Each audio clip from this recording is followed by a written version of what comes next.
પૂજિતમ સુરનરોત્તમરમુદા ધર્મનંદનમહં વિચિંતયે.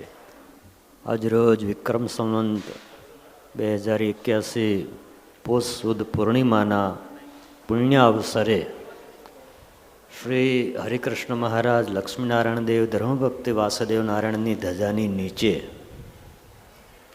પૂનમ સત્સંગ સત્ર એવં વ્રતગઢપુર ધામમાં બિરાજમાન થનારા ભગવત સ્વરૂપોની પૂજાવિધિ એમાં ઉપસ્થિત વરતાલ ગાદીના યશસ્વી આચાર્ય મહારાજ શ્રી રાકેશ પ્રસાદજી મહારાજ, પૂજ્ય પ્રિયદર્શન સ્વામી,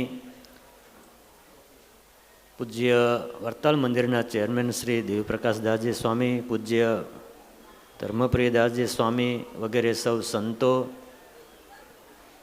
અને વ્રતગઢપુર ધામ સહિત આજના આ સભા મંડપમાં ઉપસ્થિત સૌ ભક્તોને ભાવથી જય સ્વામિનારાયણ, જય સ્વામિનારાયણ. અમારા ઇન્ડિયાવાળાને તો ઠંડી લાગે, અમેરિકાને આ ઠંડી કાંઈ ના કહેવાય. રમેશભાઈ જોરથી બોલવું પડે. બોલો શ્રી લક્ષ્મીનારાયણ દેવ કી. સ્વામિનારાયણ ભગવાનની કંઈક એવી કૃપા હશે, આપણા ગુરુજનો, આપણા માતા પિતા એમણે કંઈક એવા આશીર્વાદ આપ્યા હશે કે તપશ્ચર્યા એ લોકોએ કરી અને આનંદ સત્સંગમાં, સેવામાં, ભજનમાં બધામાં આનંદ મેળવવાનું સૌભાગ્ય આજ આપણને મળ્યું છે. લક્ષ્મીનારાયણ દેવના 200 વર્ષનો ઉત્સવ થયો ને, આપણી કલ્પનામાં ના આવે આટલો આનંદ ભગવાને આપણને આપ્યો. ભક્ત ચિંતામણી વાંચતા હોઈએ, શ્રીમદ સત્સંગી જીવન વાંચતા હોઈએ, ચરિત્રના ગ્રંથો વાંચતા હોઈએ, અને જ્યાં આપણે એક વાત એવી વાંચીએ કે મહારાજ પધાર્યા અને ગામમાં આનંદ થઈ ગયો. ખરેખર ભગવાન જ્યારે એમ નક્કી કરે કે મારે ખુશ કરવા છે ત્યારે કેટલી ખુશી આપે એનો અનુભવ આપણને 200 વર્ષના ઉત્સવમાં થયો છે. હું આપ સૌ ભક્તોને બહુ હૃદયથી એક વાત દ્રઢતાપૂર્વક કહેવા માગું છું કે આપણે જ્યારે ભગવાનમાં વિશ્વાસ રાખીને, ભગવાન સ્વામિનારાયણે પ્રસ્થાપિત કરેલી પરંપરામાં વિશ્વાસ રાખીને સત્સંગ કરતા હોઈએ છીએ ત્યારે કાં તો આપણી મહેનત ઓછી હોય ને કાં આપણી પાસે સમય ના હોય, પણ આ ઉત્સવમાં બધાને એવો અનુભવ થયો કે ભગવાન સદૈવ આપણી સાથે છે ને આપણને આનંદ આપે છે.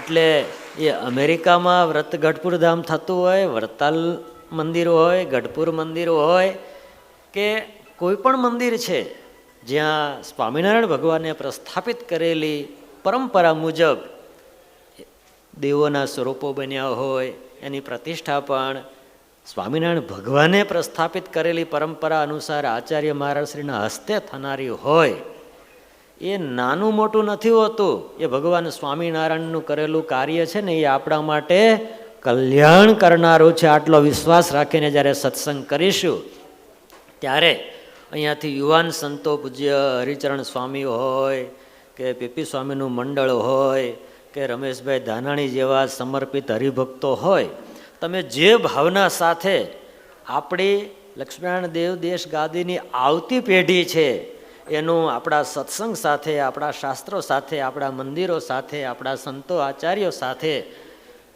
એક હાર્દિક ભક્તિભાવભર્યું જોડાણ બન્યું રહે એના માટે જે આ પ્રયાસ કરો છો, અને એ પ્રયાસ જો મહેનત કરતા હોય ને ત્યારે અઘરું લાગતું હોય છે.